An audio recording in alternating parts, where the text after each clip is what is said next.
Picture this. You're sitting in your Cambridge IGCSE physics exam. You read the question, you recall the formula perfectly, you punch the numbers into your calculator, and you write down the exact mathematical result. You feel absolutely great about it. But when the results come out, the examiner has given you a giant 0 for that entire question. Why? Because you triggered a silent, fatal error that top students fall for all the time. Today in this explainer, we're skipping the basic fluff and performing a topper autopsy on what I call the unit consistency mark killer. We're going to look exactly at why students hemorrhage marks and how you can lock yours in. So let's dive right into this. Take this deeply painful learner mistake pulls directly from the examiner's lookout notes in our source text. If your distance is given in meters and your time is measured in seconds, can you just calculate the speed and write your answer in kilometers per hour without doing any conversions? Now, we know the mathematical formula for speed is just distance divided by time. But if you take meters divided by seconds and then just slap kilometers per hour at the end of your answer, you've created a fundamental contradiction. The examiner's notes explicitly warn against this. The speed you calculate mathematically will be a value in meters per second, not kilometers per hour. Your math might be flawless, but your physics is totally wrong, and that scores a 0. Let's do a quick autopsy to see exactly how this breaks down in practice. A flawed answer calculates speed directly and outputs something completely mismatched, like meters per hour, without doing the proper dimensional conversion. It's this weird hybrid unit that doesn't make any sense with the input numbers. In contrast, look at the improved answer. It keeps the units strictly consistent as m/s, or meters per second. So the absolutely crucial takeaway here is that the improved answer secures the marks simply by ensuring that the variables going into the equation perfectly match the standard units coming out. This brilliantly illustrates exactly why we need a universal baseline. The international SI system was agreed upon because using the exact same units means we can compare calculations easily anywhere in the world. Now, I don't want you to view these base units as some kind of boring memorization exercise. Think of this as the international language of Cambridge examiners. Length or distance is the meter with the symbol m. Mass is the kilogram, kg. Time is the second, s.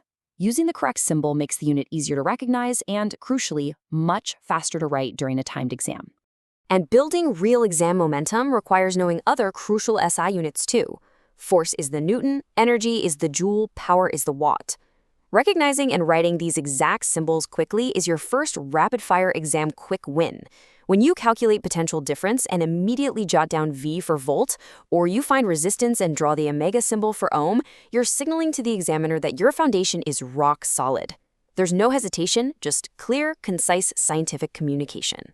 Now, what actually happens when we combine these basic units in our equations?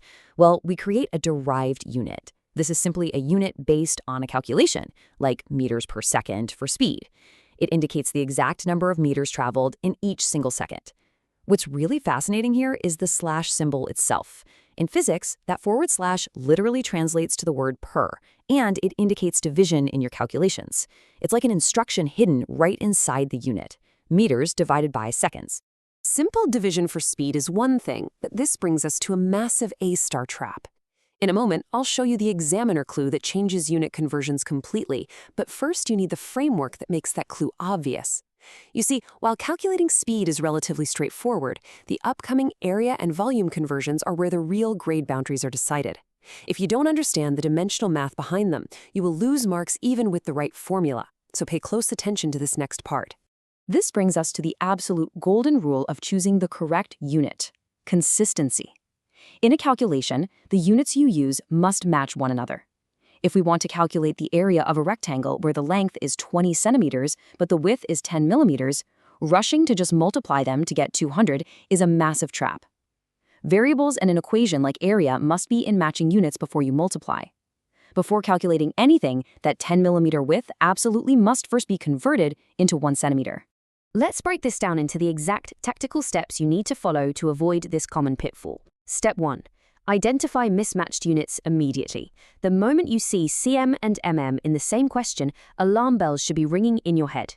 Step 2. Convert one of them to make them consistent. We change 10 millimeters to 1 centimeter because we know there are 10 millimeters in a centimeter. Step 3. Now and only now do you actually calculate the area. 20 centimeters multiplied by 1 centimeter gives you an area of 20 centimeters squared. This kind of step-by-step discipline is exactly what separates average answers from top-tier A-star answers. So, establishing consistency is key. But let me raise the stakes and circle back to that examiner trap I mentioned earlier to really challenge your assumptions. We know there are 100 centimeters in 1 meter, right? So if I ask you to convert an area of 5,000 centimeters squared into meters squared, how do you do it? Is it as simple as just dividing 5,000 by 100? Pause for a second and really think about what you would do in the pressure of the exam room. Well, if you divide it by 100, boom, you just lost the mark. Let's reveal the mind-bending truth here. To convert from centimeters squared to meters squared, the actual process is to divide by 10,000. Why? Because area is a squared dimension. You're converting both length and width.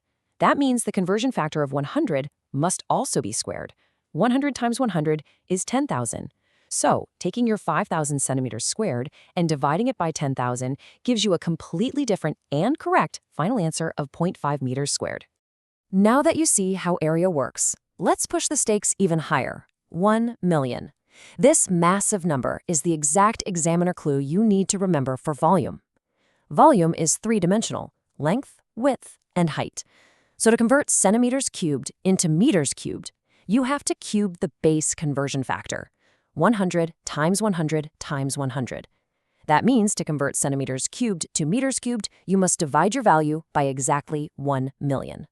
Let's compare a doomed student attempt against an elite top band conversion that fully satisfies the examiner's rigorous mark scheme. The flawed attempt takes a volume of 50,000 centimeters cubed and simply divides it by 100, getting 500 meters cubed.